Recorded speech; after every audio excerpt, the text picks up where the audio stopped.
There is a persistent myth surrounding avoidant partners, one that gets repeated so often it starts to sound like established fact.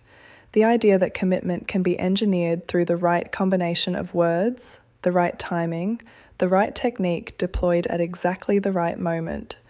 Anyone who has spent real time loving an avoidant person already knows this isn't quite how it works, because avoidance was never a puzzle waiting for the correct key. It's a nervous system response, built over years, sometimes decades, and nervous systems don't respond to strategy the way a lock responds to the right combination. What actually creates lasting security in an avoidant partner looks far less like a technique and far more like a sustained environment, one that slowly teaches their body something words alone could never manage to teach. If the listener has spent time searching for the specific phrase or gesture that might finally make an avoidant stop pulling away for good, this exploration is going to reframe that search entirely, because what actually works is both simpler and considerably more demanding than any single tactic could ever be. To understand why commitment cannot be manufactured through clever technique, it helps to understand what withdrawal is actually protecting an avoidant from in the first place. Avoidant attachment typically forms in response to an early environment where closeness came with unpredictable cost, where needing someone too visibly risked disappointment, dismissal, or even punishment. Out of this, a person builds a nervous system finely tuned to detect the earliest signs of engulfment, primed to interpret closeness itself as a warning sign rather than a comfort.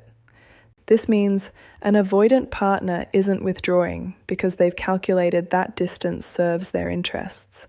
They're withdrawing because something in their body has registered closeness as danger, often faster than conscious thought can intervene. No clever phrase changes this wiring instantly, because the wiring was never built through logic, and logic alone rarely dismantles it. This is worth sitting with directly because it reframes the entire premise many people bring into a relationship with an avoidant partner.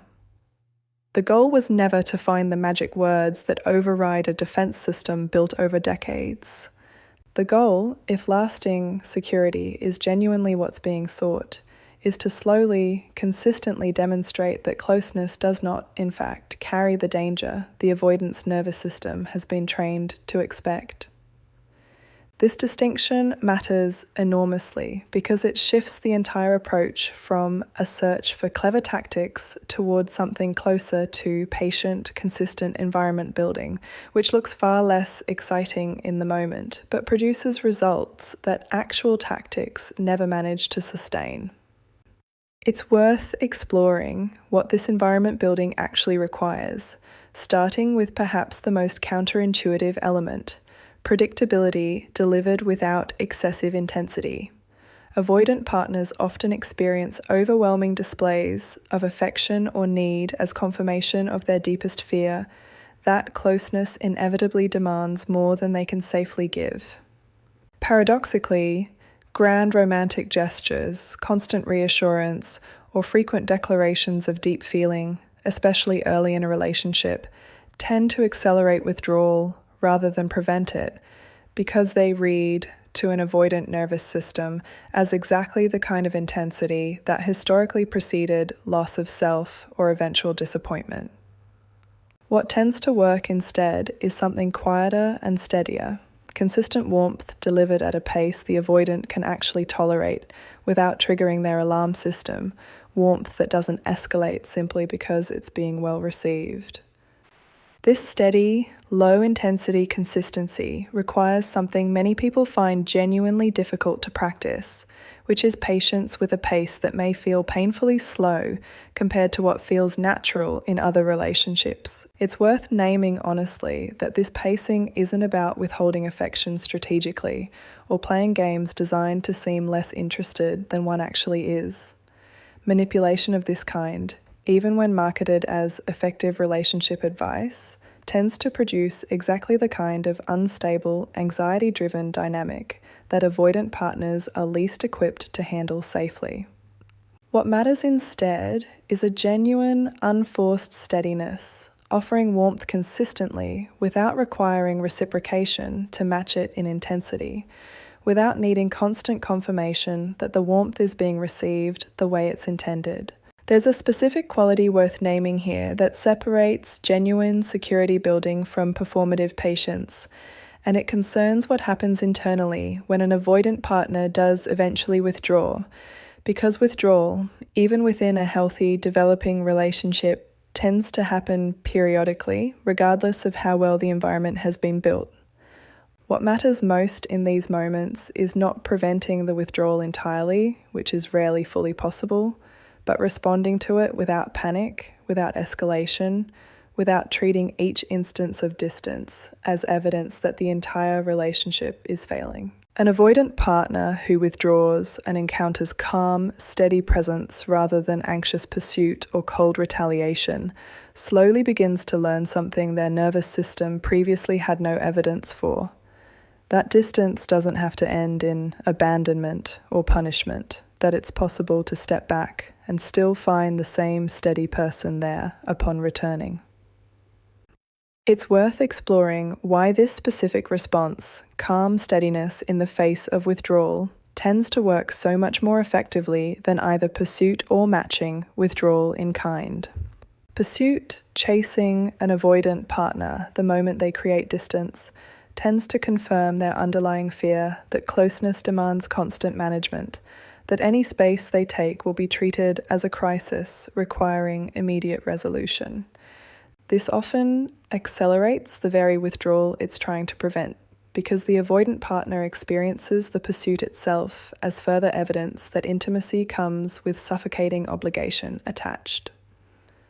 Matching withdrawal, becoming cold or distant in response to their distance, teaches a different but equally unhelpful lesson, confirming that closeness is conditional, that warmth disappears the moment it isn't being reciprocated on demand. Calm steadiness threads a difficult needle between these two extremes, offering neither anxious pursuit nor punitive coldness, simply continued, unwavering presence that doesn't require the avoidant partner to manage anyone else's emotional state in order to feel safe taking the space they need. This brings up something worth naming plainly for the listener who has struggled with exactly this balance, wondering whether staying calm during an avoidant partner's withdrawal means suppressing genuine feelings or pretending distance doesn't hurt. It doesn't require pretending.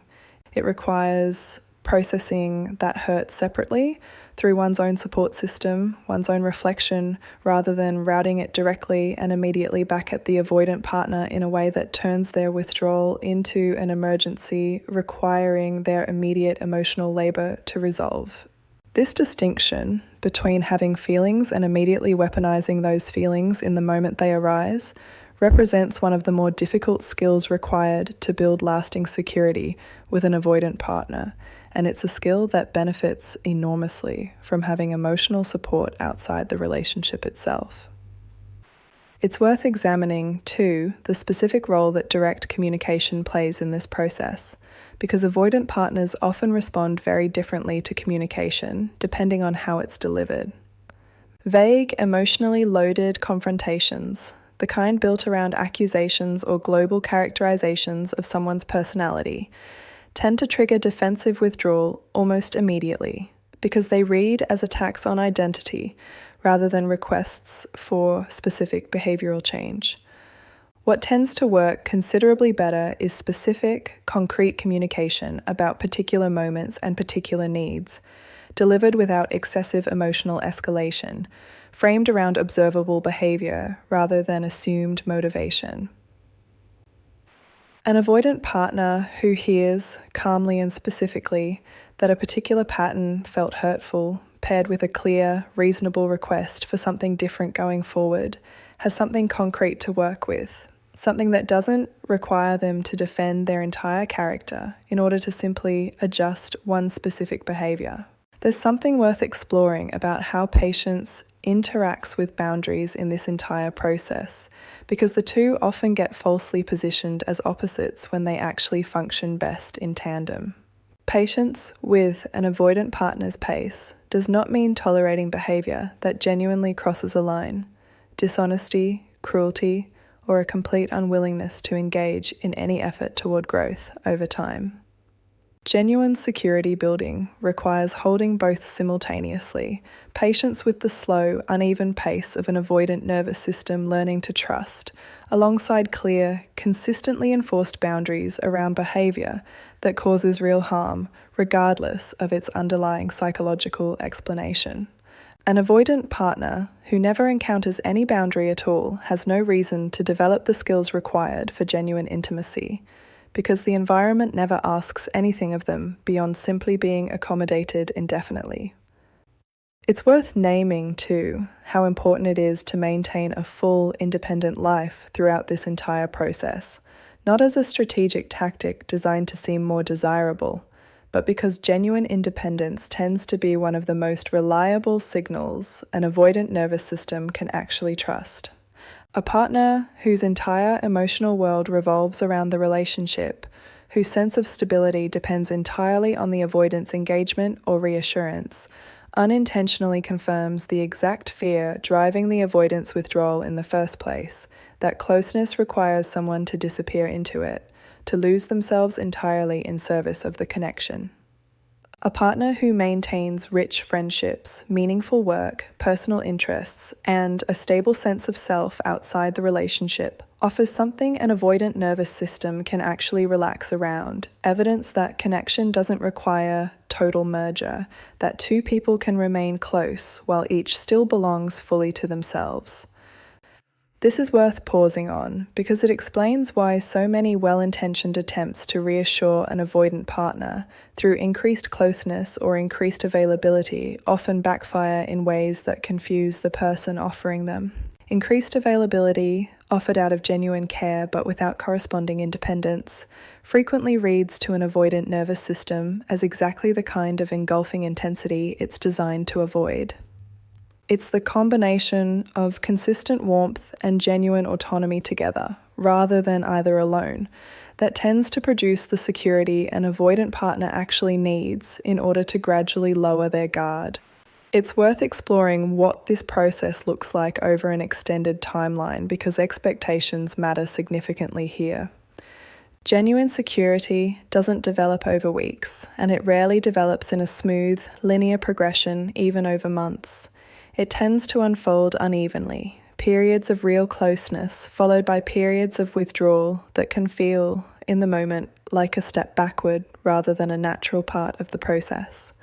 Understanding this pattern in advance can help prevent the discouragement that often derails otherwise promising relationships, the assumption that any withdrawal represents failure rather than a normal, expected fluctuation within a nervous system still learning to trust something genuinely new. For the listener currently in the middle of this process, wondering whether the slow, patient approach described here is actually working when visible progress feels so inconsistent, it's worth remembering that nervous system change happens beneath conscious awareness long before it becomes visible in outward behavior.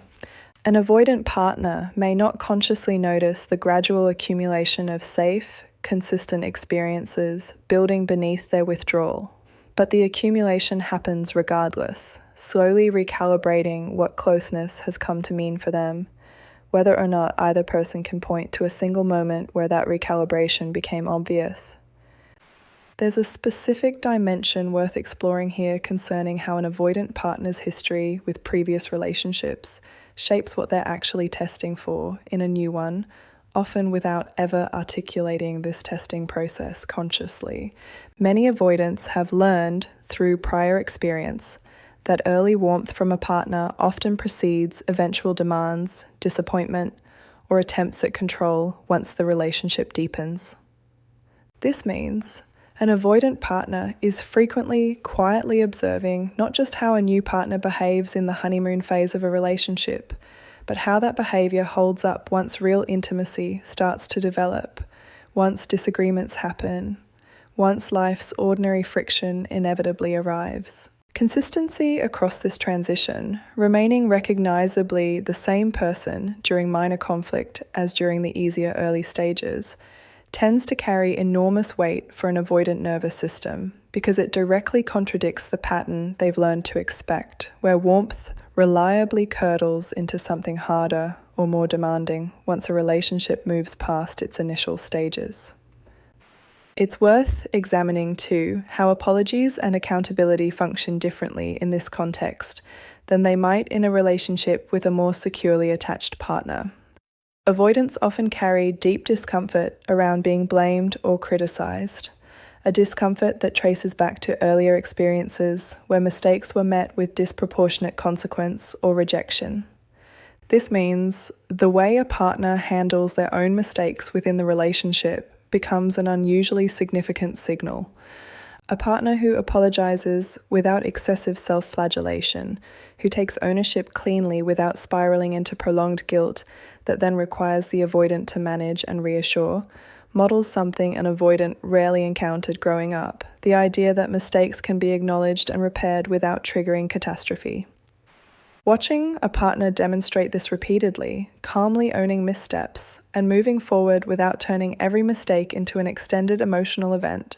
quietly teaches the avoidant that their own eventual mistakes might be met with similar grace, rather than the harsh judgment they've come to expect by default.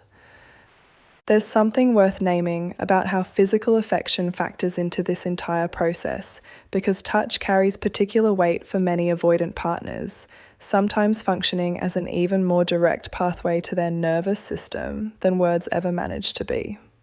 Physical affection offered without an underlying agenda, without being used strategically to initiate deeper conversation or extract reassurance, tends to feel safer than affection that always seems to be building towards something the avoidant partner needs to brace for. Simple, low-stakes physical presence, sitting nearby without demanding conversation, casual touch that doesn't require reciprocation or verbal acknowledgement, often communicates safety more effectively than any conversation about the relationship's status could manage on its own. This isn't about withholding deeper conversations entirely, but about recognizing that physical closeness offered without constant verbal processing attached to it gives an avoidant nervous system room to experience intimacy without immediately needing to defend or explain it. It's worth exploring as well the specific role that humor and lightness play in building this kind of security, because avoidant partners often relax more readily around playfulness than around intensity, even well-intentioned emotional intensity focused on deepening connection. A relationship that maintains room for genuine lightness, inside jokes, shared laughter, moments that don't carry heavy emotional weight,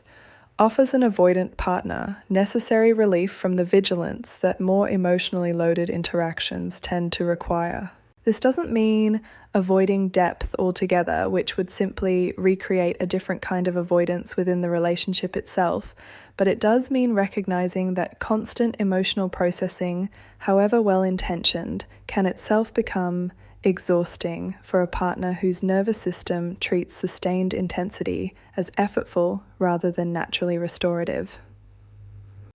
There's a particular pattern worth naming here regarding how many people unintentionally sabotage the very security they're trying to build, often through behavior that feels, from their own perspective, like healthy communication rather than pressure. Frequent check-ins about the state of the relationship, repeated requests for verbal reassurance about feelings, or persistent attempts to process every small moment of distance immediately as it happens, can inadvertently recreate exactly the kind of engulfing intensity an avoidant nervous system is trying to avoid, even when these behaviors come from a place of genuine insecurity rather than any intention to pressure. Recognizing this pattern in oneself and working to build enough personal security to tolerate some uncertainty without needing constant verbal confirmation often does more to help an avoidant partner relax than any specific communication technique deployed directly at them. It's worth exploring what happens too when an avoidant partner begins to show early signs of increased trust, because these signs often look considerably less dramatic than people expect, and recognizing them accurately matters for sustaining the patience this entire process requires. Early trust rarely announces itself through grand declarations or sudden transformation. It shows up in smaller, quieter shifts, slightly longer stretches before withdrawal returns, a willingness to share small vulnerabilities that wouldn't have been offered earlier, an increased tolerance for minor conflict without immediate shutdown. Learning to notice and appreciate these smaller signals, rather than waiting for dramatic proof that the relationship has fully transformed, helps sustain the patience required across what is often a genuinely long timeline, sometimes spanning years rather than months. There's something worth naming too about how important it is to periodically reassess whether the effort being invested is genuinely reciprocated, because patience alone, however well practiced, cannot substitute for a partner's own willingness to eventually do corresponding internal work. It's possible to build an excellent, patient, secure environment and still find that a specific avoidant partner remains unable or unwilling to meet that environment with growth of their own, whether due to unaddressed trauma, active resistance to any form of self-examination, or simple unreadiness that no amount of external patience can override. Recognizing this possibility honestly, rather than assuming indefinite patience will inevitably produce transformation, protects against the exhausting, one-sided dynamic that sometimes develops when this process gets pursued without appropriate boundaries around how long unreciprocated effort should reasonably continue. It's worth considering, finally, how professional support, whether individual therapy for either partner or couples counselling, specifically informed by attachment theory, can meaningfully accelerate a process that might otherwise take considerably longer to unfold naturally. While the environment described throughout this exploration can absolutely produce real change on its own, given enough time and consistency, professional guidance often helps both partners understand what's actually happening beneath the surface of their interactions, translating instinctive reactions into language that makes the underlying patterns easier to recognize and interrupt. This isn't necessary for every relationship, but for partnerships where the avoidant partner's patterns run particularly deep, or where the more securely attached partner finds themselves struggling to maintain the calm consistency this process requires, professional support often provides scaffolding that makes the entire process considerably more sustainable for both people involved. It's worth naming too a specific misunderstanding that often derails people midway through this process. The belief that once early trust starts to show, the harder work of maintaining patience and consistency can finally relax. In reality, the opposite tends to be true, at least for a significant stretch of time. As an avoidant partner begins to trust more, they often become more vulnerable than they've ever allowed themselves to be before, which, paradoxically, makes them more sensitive, not less, to any sign that the relationship might not be as safe as they've started to believe. This means the period immediately following visible progress often requires even more careful consistency than the earlier, more guarded stages, precisely because the avoidant partner has more to lose now, more real investment at stake, and their nervous system responds to this increased vulnerability with heightened vigilance rather than relaxed confidence. Understanding this pattern in advance helps prevent the common mistake of easing off exactly when consistency matters most. There's something worth exploring about how this entire dynamic interacts with an avoidant partner's relationship to their own family of origin, because unresolved patterns from childhood often resurface with particular intensity once a relationship reaches the depth this process is designed to cultivate. Holidays, family gatherings, or even routine phone calls with parents or siblings can sometimes trigger unexpected withdrawal that has little to do with the current relationship itself and everything to do with old dynamics being reactivated. Recognizing this connection, rather than assuming every instance of withdrawal traces directly back to something happening within the relationship, can help a partner respond with appropriate context, rather than unnecessary self-doubt about what they might have done wrong. Sometimes the most helpful response in these moments is simply gentle, low-pressure availability, without requiring the avoidant partner to explain or process what's happening in real time. It's worth considering as well how important self-regulation becomes for the partner supporting an avoidant person through this process, because sustained patience is genuinely difficult to maintain without adequate support for one's own emotional needs. A partner who neglects their own well-being in service of accommodating an avoidant partner's pace often finds their patients eventually curdling into resentment, an outcome that undermines the very security they've been working to build. Maintaining individual therapy, close friendships, hobbies, and other sources of genuine fulfillment isn't simply good general advice. It's a specific, practical requirement for sustaining the kind of calm, non-anxious presence an avoidant partner needs to feel safe around, because a partner who is emotionally depleted rarely manages to offer the steady consistency this process depends on, regardless of how strong their intentions might be.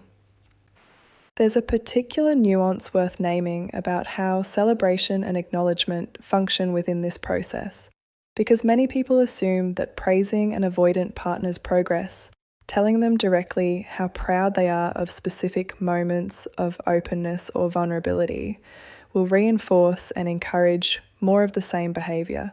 Sometimes this works well, but it's worth approaching carefully because excessive praise around vulnerability can occasionally backfire, making an avoidant partner feel unexpectedly exposed or self-conscious about behavior that felt, to them, simply natural rather than a significant achievement worth commenting on directly.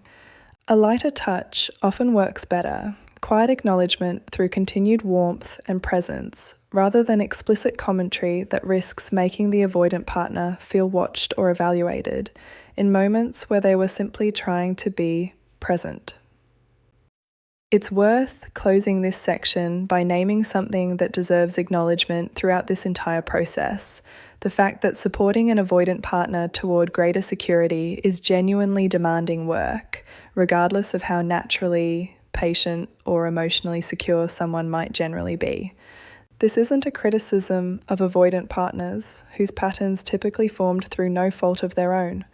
often rooted in childhood circumstances entirely outside their control. But naming the difficulty honestly matters, because pretending this process is simple or effortless sets an unrealistic expectation that can lead to unnecessary self-blame when patience wavers or frustration surfaces, as it inevitably will at various points along the way.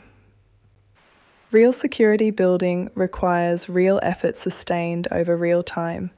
and acknowledging this difficulty honestly, rather than minimizing it, tends to produce more sustainable results than approaching the process with unrealistic expectations about how smooth or straightforward it should feel. There's a final point worth making here, one that matters regardless of how any specific relationship ultimately unfolds. This entire process only makes sense to pursue if it's also genuinely sustainable and fulfilling for the person practicing it, not simply a prolonged exercise in accommodation offered in hopes of an eventual payoff that may or may not arrive. Genuine security building with an avoidant partner requires real investment from both people, not patience extended indefinitely in one direction while the other person makes no corresponding effort toward growth. If patience, boundaries, independence, and calm consistency are met over time with genuine reciprocal effort, real security tends to develop, slowly and imperfectly, but genuinely. If they're met, instead, with continued unchanging withdrawal despite every condition for safety being in place, that pattern deserves honest acknowledgement too, because not every avoidant partner is ready, regardless of how well the environment around them has been built, and no amount of patience can substitute for a partner's own willingness to eventually meet that patience halfway. What this ultimately asks of anyone pursuing it is a genuine willingness to hold two truths simultaneously: that lasting change is possible, often more possible than either person initially believes, and that possibility alone is never a guarantee. The work described throughout this entire exploration creates the necessary conditions where genuine trust can slowly, steadily grow. It cannot, entirely on its own, ever fully force that fragile, hard-won trust completely and permanently into existence, no matter what. What it offers, instead, is something more honest and, in its own quiet way, considerably more valuable: a real and genuine chance, built patiently and without shortcuts of any kind, for two people to eventually, finally meet each other exactly where they truly are.